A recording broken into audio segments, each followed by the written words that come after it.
I was standing in my kitchen on a Thursday afternoon when I opened the envelope. Regular mail, property tax notice, my parents' address on Birchwood Lane in Dearborn Heights, Michigan. I'd seen 100 of these over the years back when my mother Nadine handled everything, and then later when I started helping out after she got sick. But the name in the owner field wasn't my father's. It was someone I had never heard of in my life. I read it twice.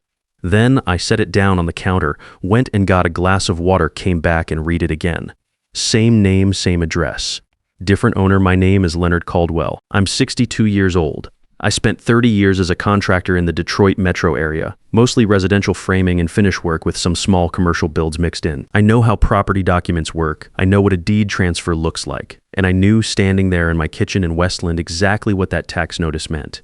I just needed a minute before I let myself believe it. My mother Nadine passed away 18 months before that envelope showed up. She'd been a third-grade teacher for 27 years at the same elementary school in Dearborn, and she made the best Sunday pot roast I've ever eaten. Pancreatic cancer took her fast, which was the one mercy in the whole thing. In her last week, she held my hand and asked me something. She said, "Leonard, keep the house in the family. Don't let it go." She meant the house on Birchwood Lane. The brick house she and my father, Earl, bought in 1979 for $61,000. The house where my brother Dennis and I grew up, where she kept a garden in the backyard, where my father built a workbench in the garage that's still there. The house is worth around $480,000 now. That's what 45 years does to property in this part of Michigan. I told her I would keep it. I meant every word. My father, Earl, was 84 at the time that envelope showed up. He's a sharp man in conversation, always has been. But over the past couple of years, the edges had started to soften. He'd repeat a story he'd told 10 minutes earlier. He'd miss a day of his medication and not realize it. He'd call me Dennis sometimes and call my brother Leonard. And when you corrected him, he'd laugh it off like it was nothing. It wasn't alarming on its own. It was just age working the way age works on some people.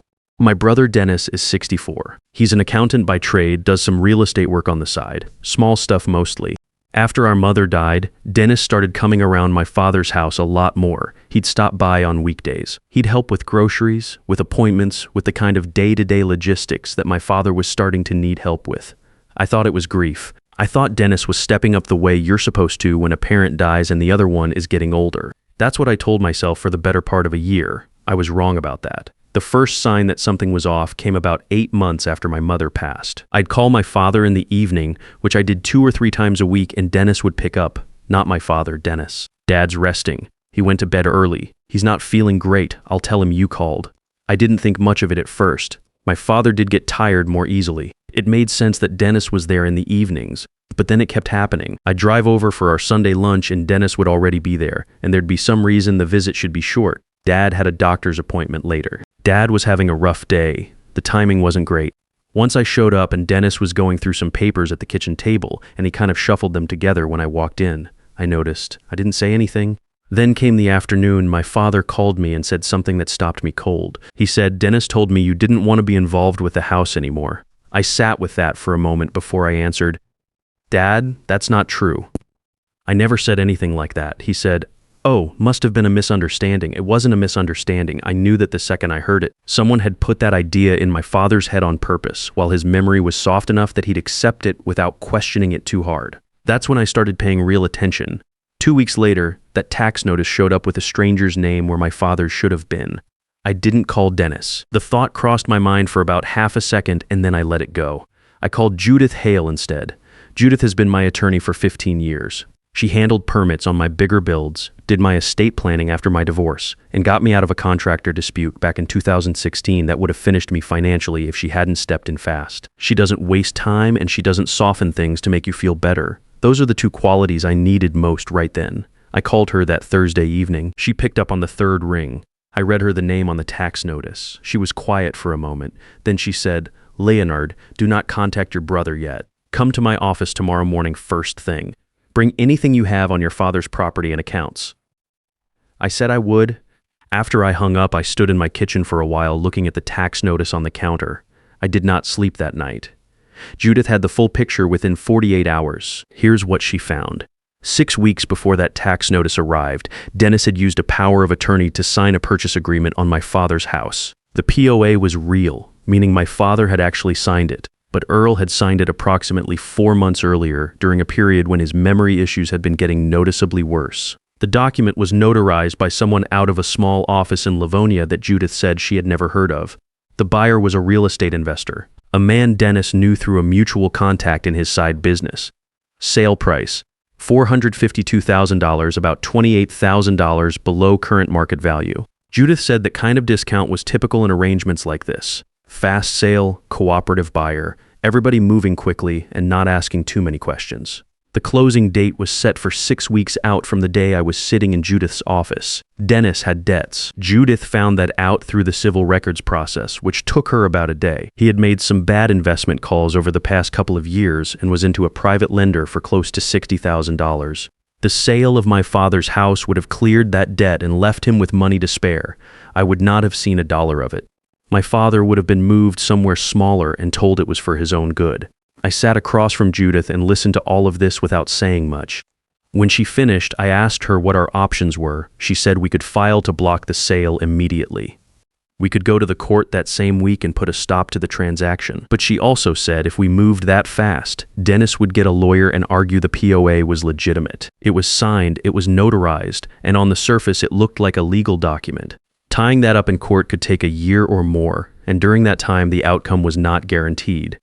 Then she told me the thing that changed the whole approach. She said that if my father lacked legal capacity when he signed that POA, the entire document was voidable, not just challengeable. Voidable, meaning it could be wiped out entirely. To make that case, we needed a formal cognitive assessment from a licensed physician, and we needed it done before Dennis had any idea we were building a case against him. She said, "Give me 5 weeks. I will put together something he cannot argue his way out of."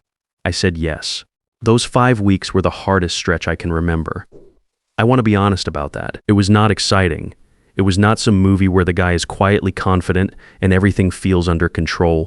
There were nights I lay awake thinking about picking up the phone and just confronting Dennis directly, telling him I knew what he had done and watching him try to explain it.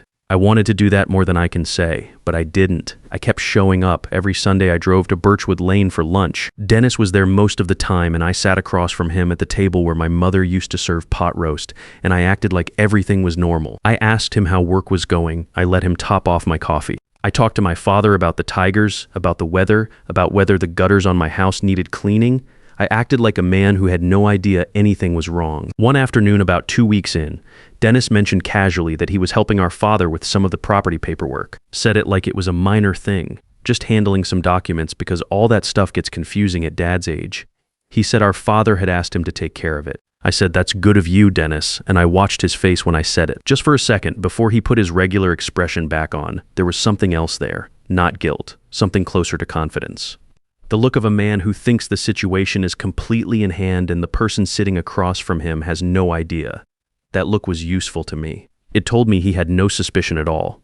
Meanwhile, Judith was working. She reached out to Dr. Philip Grady, who had been my father's physician for over a decade. She explained the situation and what we needed. Dr. Grady agreed to conduct a full cognitive assessment. We arranged it as a regular checkup, the kind of updated health evaluation that insurance sometimes requires. My father had no problem with it. He liked Dr. Grady and trusted him completely. Dennis was not told about the appointment.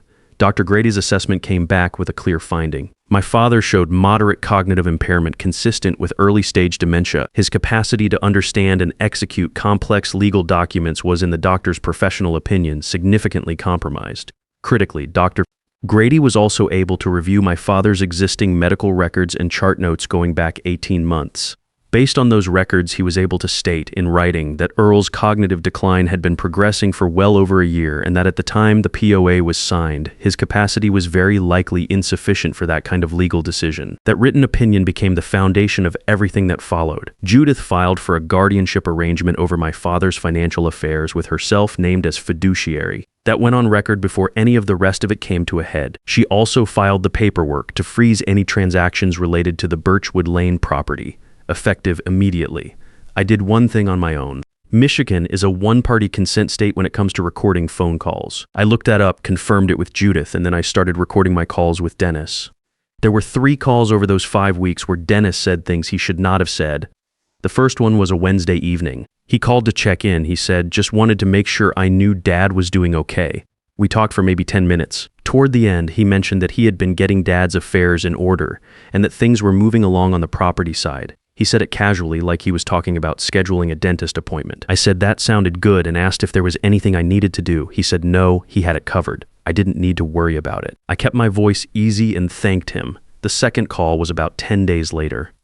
This one he made to the investor, the buyer, and I only know what was said because the buyer later cooperated with the investigation and provided a full account. But in the third call, which came about a week before the family meeting Dennis eventually called, he said something to me directly that I have not forgotten. He said, "Leonard, I just want you to know I've been doing what's best for Dad. The house is a lot for him at his age. He needs something smaller, easier, somewhere people can keep an eye on him. You understand that, right?" I said I did. He said, "Once everything is settled, we'll get him set up somewhere nice. He won't want for anything." I asked, "What do you mean by settled?" He said, "Just the paperwork stuff. Nothing you need to deal with." I said, "Okay." I said I appreciated him handling it. I said I knew how much time it must be taking.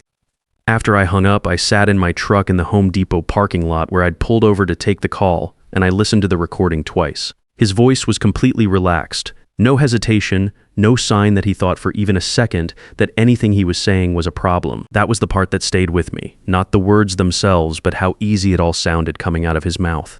The following Sunday, I drove to Birchwood Lane like always. Dennis was there. My father was in good spirits, wanted to talk about a documentary he'd watched about the auto industry in the 1970s, kept asking me if I remembered a particular Ford plant that closed when I was a kid. I didn't remember it, but I told him I did, and we talked about it for a while. Dennis sat at the other end of the table, and every so often I'd catch him looking at me with that same settled expression, like a man watching a clock tick down to something he'd been waiting for.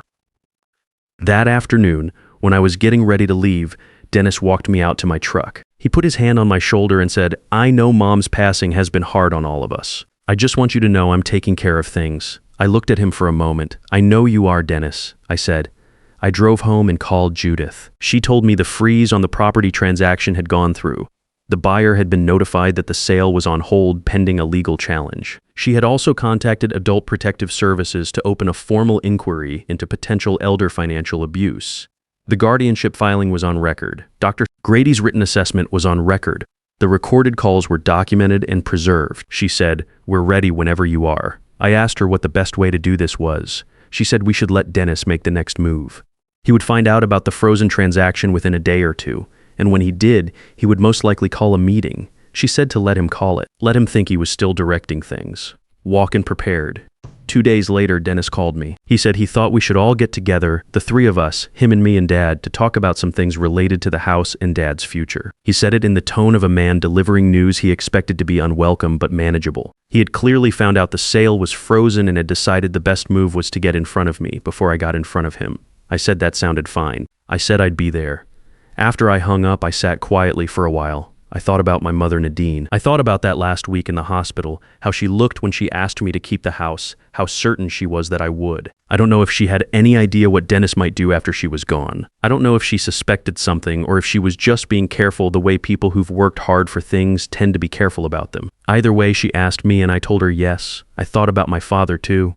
About the fact that somewhere in the past 4 months, he had sat down at a table and signed a document that he almost certainly did not understand, while his older son explained it to him in whatever way made it seem fine. My father trusted Dennis. He had always trusted Dennis a little more than he trusted me, if I'm being straight about it.